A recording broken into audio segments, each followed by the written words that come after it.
The vote was supposed to take an hour. It took 6 days. Deep inside the core World Council chamber under a ceiling shaped like a folded leaf, 43 voices argued about a star nobody had ever visited. The star was small, yellow, boring by every measure the galaxy used. But on the old Elder maps, the system around it carried a single black mark. The mark in the dead Elder tongue meant "do not wake."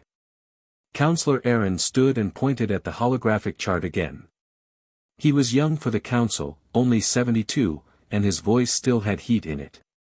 He told them the elders were hoarding contact rights. He told them the galaxy had been at peace for 1,000 years and was getting bored. He told them a new client race would lift the outer trade routes out of their long sleep. He spoke for 2 hours and sat down believing he had won. Then Speaker Hallen rose. Hallen was the last elder on the council. His skin was thin like old paper, and his eyes had the soft gray color that came only after a being had seen 10,000 sunrises. He did not raise his voice.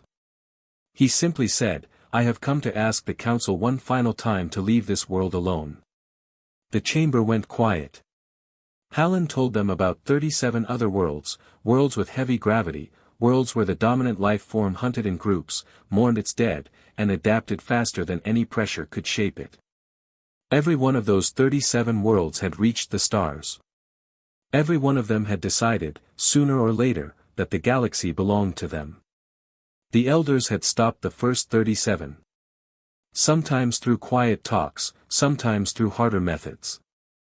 Hallen did not say which methods. He did not need to. The old beings in the chamber looked at the floor. "Sol is the 38th, Hallen said. "I am asking you as a friend of every species in this room not to wake it." Aaron stood again. He was angry now.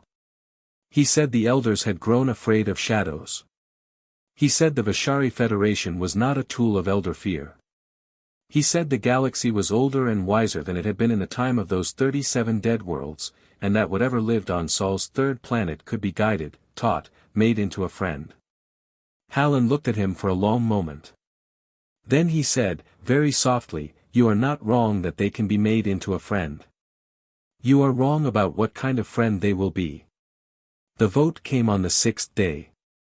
42 for contact, 1 against. Hallen did not argue. He bowed his head once to the council, walked slowly out of the chamber, and boarded a transport home. By the time his ship reached the Elder homeworld, he had already sent the order. Every Elder outpost within 100 light-years of Sol was to be packed and moved, quietly, without announcement. The younger races were not to be told why. A junior aide met him at the landing pad. She was barely 200 years old, still learning the weight of long memories. She walked beside him through the white stone halls, and finally asked the question she had been holding for the whole journey. "Speaker, if we know what they are, why do we not warn them away? Why do we not send a message to Earth itself, telling the humans to stay on their own world?" Hallen stopped walking. He looked at her with something that was not quite a smile. "Because, child," he said, "they will hear the warning. They will study it. They will understand it perfectly, and then they will follow it back to us to find out what kind of beings would be afraid enough to send it." The aide had no answer to that. Hallen walked on. Far away in a shipyard above the Vishari capital, Captain Rel of the First Contact Fleet was inspecting the hull of his flagship. He had read the human files. 300 years of radio broadcasts, songs, wars, yes, but small ones, the kind every species fought before they grew up. The humans had not even built a true planetary government yet. They were children. Loud, bright, curious children. His chief diplomat, Dr. Hannah Patel of the Linguistics Corps, came up beside him. She was new to the fleet, brilliant, and so excited about the mission that she had barely slept in a week. She asked him if he was nervous. Rel laughed. He told her there was nothing to be nervous about. The Vishari had made contact with 11 species, and everyone had cried with joy on the day they learned they were not alone. The humans would be no different. Dr. Patel nodded, but she was looking at the data slate in her hand. On the slate were the most recent radio captures from Earth. Music mostly. A long song with drums sung by a single human voice. She did not understand the words yet, but the language module was working on it. What does the song mean? Rel asked, glancing over. She frowned and tilted the slate. The module is still translating, but the title comes through clearly. It says, "Do not go gentle into that good night." Rel looked at her for a moment, then shrugged. A poem. They make many poems.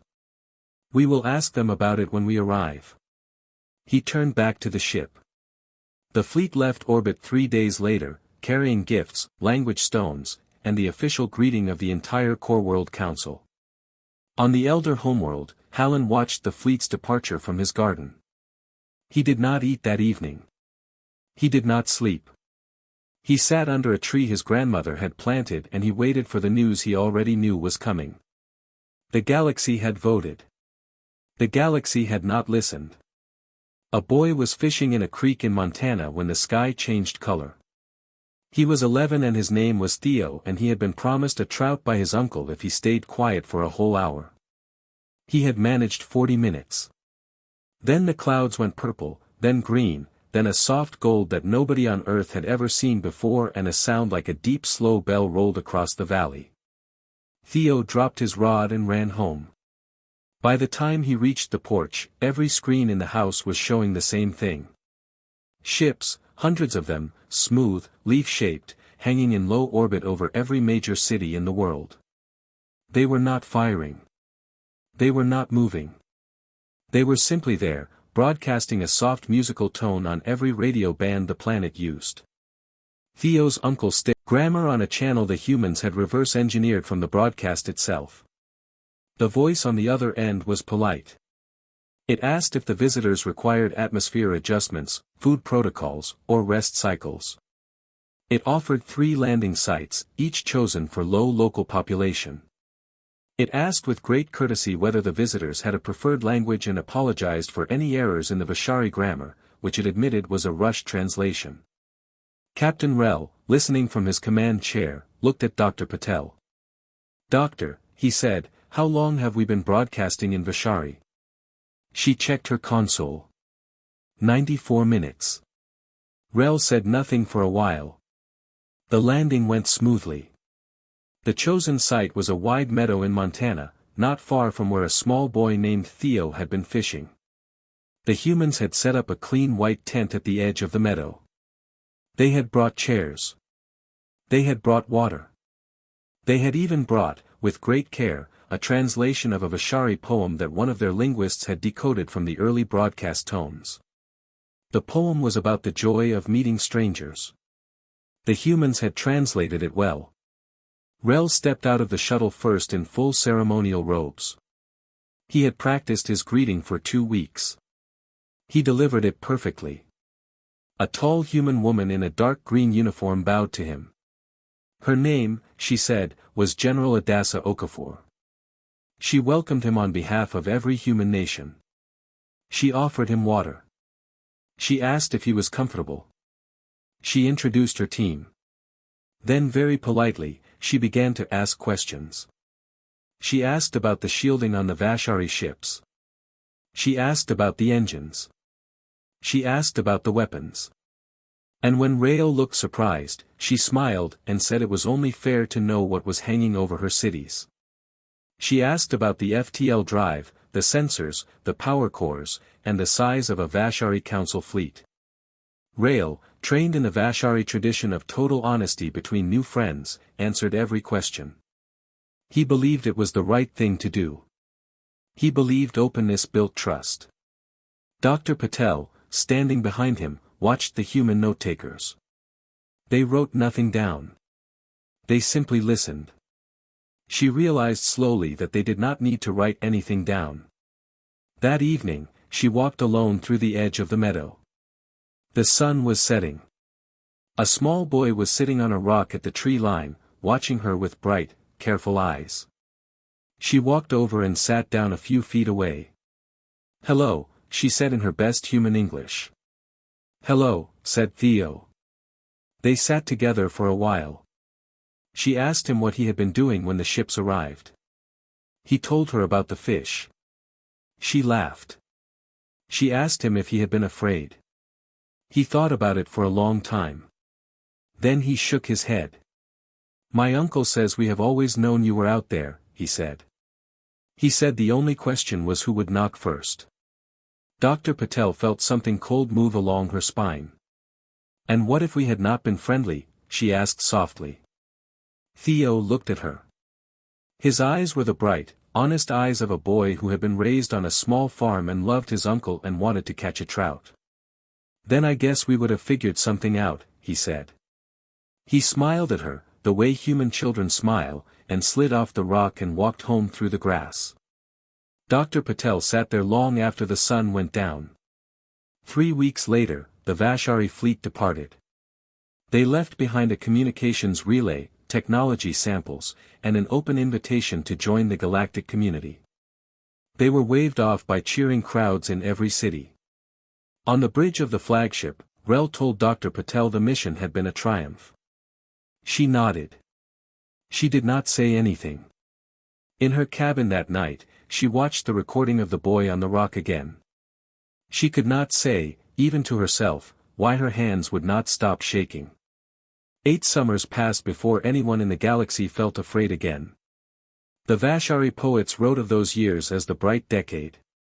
Trade routes lit up like old street lamps coming on after a long winter. Tourists from 20 species traveled to Earth to taste human bread and watch human football and hear human violins. A human cellist won the highest music prize in the Vashari core world.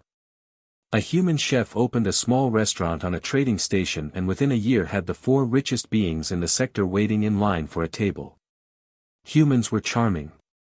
Humans were funny. Humans cried at their own movies and apologized when they bumped into strangers in hallways. The galaxy adopted them the way an old lonely family adopts a noisy puppy. The puppy was a little rough sometimes, but the house had been too quiet for too long. In the orbital shipyards above Mars, however, something else was happening. Director Vaughn of Vashari Intelligence had been watching for 6 years. He was a quiet being with gray feathers and a tired voice, and he kept his concerns in a small private file that nobody else read. The file held only numbers. The first numbers were about FTL. The Vashari had shared their drive design with Earth in the 2nd year after contact. The Vashari themselves had needed 200 years to refine that drive into something stable. Humans had improved it in 4. The new human drive was smaller, faster, and used less fuel. They had sent the Vashari engineers a polite paper explaining the changes.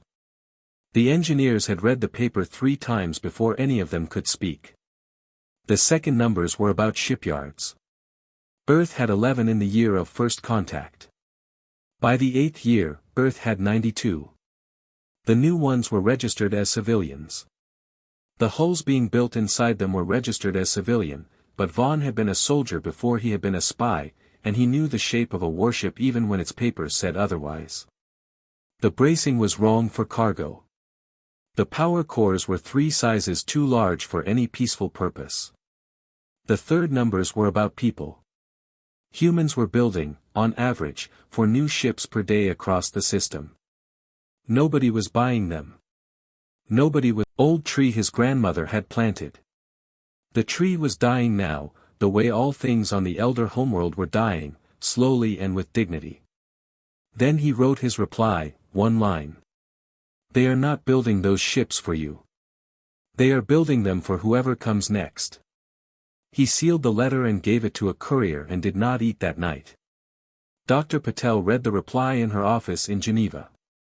She folded it, put it in the drawer where she kept her oldest things, and did not sleep. In the 8th summer, the trouble came from the outer rim. A pirate clan called the Corby had been growing bolder for 2 years. They were sharp-toothed and clever, traders turned raiders, who had learned the lazy patterns of the late peace and decided to feed on them. They took 3 Vashari merchant ships in 4 months. They demanded tribute from the 4 largest powers in the sector. They burned a small mining station to show they were serious. Every government in the council issued statements. Some sent strong words. Some sent quieter ones. The Vishari rerouted their trade lanes around the affected zones, which cost a great deal of money, but cost no lives, which the council considered the right balance. Earth said nothing. Director Vaughn noticed this. He noticed that Earth's human freighters continued to use the same routes. He noticed that Earth's diplomats did not attend the emergency session. He noticed that the human ambassador, when asked for a statement, had simply smiled and said her government was still gathering information. He noticed also that the long rows of gray ships in the human asteroid belt were no longer there. He could not find out where they had gone. The human registry was polite, but unhelpful. Routine maintenance, they said. Training exercises in deep space. Nothing to worry about. Vaughn wrote a second report. This one he marked urgent. This one he delivered in person. The council shelved it again. That night on a quiet station 3 jumps from the Corby stronghold, a human freighter called the Marigold accepted a cargo of medical supplies bound for a small farming colony. The crew was 19. 2 of them were children. The captain was a man named Saul, who had a wife and a daughter on Earth, and who liked to play old jazz over the ship's speakers when he was happy. The Marigold left port at sundown. It did not arrive. The carver was eating fruit when the screens went red. He was the warlord of the Corby, broad-shouldered and proud, and his throne was carved from the bone of a sea beast his great-grandfather had killed. He had been carver for 9 years. He had taken 73 ships, made the 4 largest powers in the galaxy reroute their lanes around his world, and become the richest pirate in 3 sectors. He believed that morning that he was the most dangerous being alive within 50 light years. By that evening, he would know better. The Marigold had been a small ship. He had taken it the week before. Its FTL wake had been so quiet that his scouts had nearly missed it. The cargo had been worthless, just medical crates and ration packs. The crew had been 19 humans, 2 of them children, and the carver had not bothered to keep prisoners. He had sent a warning broadcast to the Corby Council, the way he always did. He had executed the crew on a live feed. He had let the children go last, which he considered merciful. He had expected the usual response, a strong letter, a trade embargo, a long debate in a chamber far away. What he received instead was a single message, broadcast on every band in the system, in clean, simple human English. The message read out 19 names, just the names. The captain first, a man named Saul, then a navigator, then a cook, then the 2 children last. The voice reading them was calm and deep, and it did not hurry. It took 4 minutes to read all 19. Then the voice went silent. Then the screens turned red. 60 human warships translated into Corby space at the same instant. They did not come from one direction. They came from every direction. The carver's outer pickets did not even have time to send warnings. The ships were small, painted soft gray, and they moved in a way that did not match any tactical pattern the Corby battle masters had ever studied. The Vishari peacekeeping squadron, watching from a careful distance, recorded everything. Captain Rel was in command of that squadron now. He was older, with gray at the edges of his crest, and he had spent the 8 years since first contact thinking about that meadow in Montana more often than he liked to admit. He had requested this posting. He had wanted to see, with his own eyes, what humans did when they were not being polite. He watched the human admiral's opening move and felt the bottom of his stomach drop. The human fleet did not destroy the Corby homeworld. That was the part Rel would write about later, again and again in reports that nobody asked him to write. They could have destroyed it. The math was on the screens in front of him. They had the firepower, they had the position, and they had every reason. They did not do it. They disabled it instead. Every Corby warship was hit in the engines and the weapons, not the hull. Every orbital station had its power core cut and its drive scrambled, but its life support was left running. Every defense satellite was knocked offline by a small bright pulse that did not even leave a scar on the metal. The work was clean. The work was patient. The work was so careful that 3 hours into the operation, Rel's chief gunner whispered that it looked less like a battle and more like a surgery. Corby fought hard. They were not cowards. They had ships of their own and warriors of their own, and they had broken stronger fleets in the past. They put up a real defense for the first 20 minutes. Then they stopped fighting back because there was nothing left to fight with. The Corby battle masters tried to surrender twice. The human fleet did not answer. It simply continued, ship by ship, station by station, until the entire Corby military was a field of cold, dark hulls drifting in low orbit. The whole operation took 9 hours. At the end of the 9th hour, a single human shuttle landed in the throne hall of the Carver. 6 human soldiers walked in. They did not raise their weapons. They simply stood in a half-circle and waited. After a long moment, finished, he opened his mouth to speak, then closed it again. There was nothing to say. Iqbal nodded once. The soldiers turned and walked out. The shuttle lifted off 10 minutes later. The core by Homeworld was left intact. Its people were left alive. Its warlord was left on his throne in a hall full of his dead guards, holding a broadcast unit in his lap. That was perhaps the worst part. Far away on the Vashari flagship, Captain Rel finally let himself breathe. He looked at his chief gunner. The chief gunner was crying quietly, and Rel did not ask why because he already knew.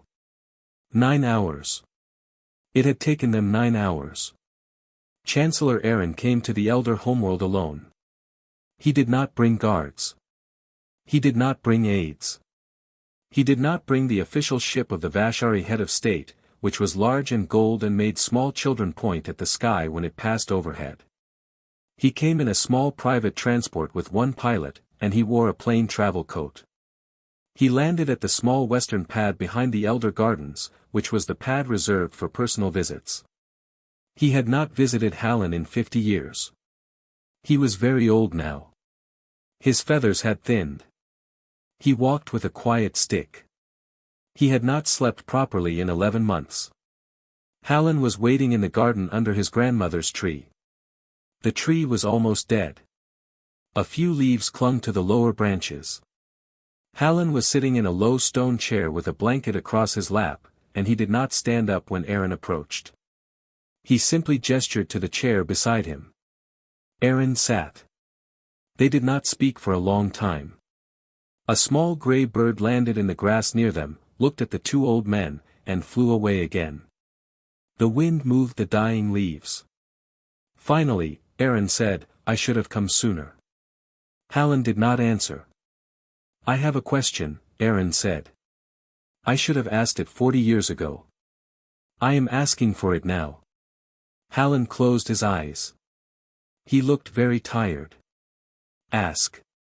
Aaron swallowed. The words felt heavy in his throat. What did the elders see in humanity? Hallen was silent for a long time. Then he opened his eyes and looked at the dying tree. 38 worlds, he said. Over 100,000 years, all with the same signs. Heavy gravity, pack hunters, beings that mourned their dead, traded across genetic lines, adapted faster than their environments could shape them. We watched them.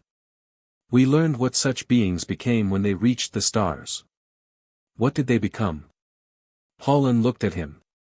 Hungry, he said. Aaron said nothing. Every one of the first 37, Hallen continued, reached space and then decided sooner or later that the galaxy belonged to them. Not always through cruelty, sometimes through love. Sometimes they believed they were saving everyone. Sometimes they believed they were sharing a gift. The shape of the hunger varied. The hunger itself did not. And the elders stopped them?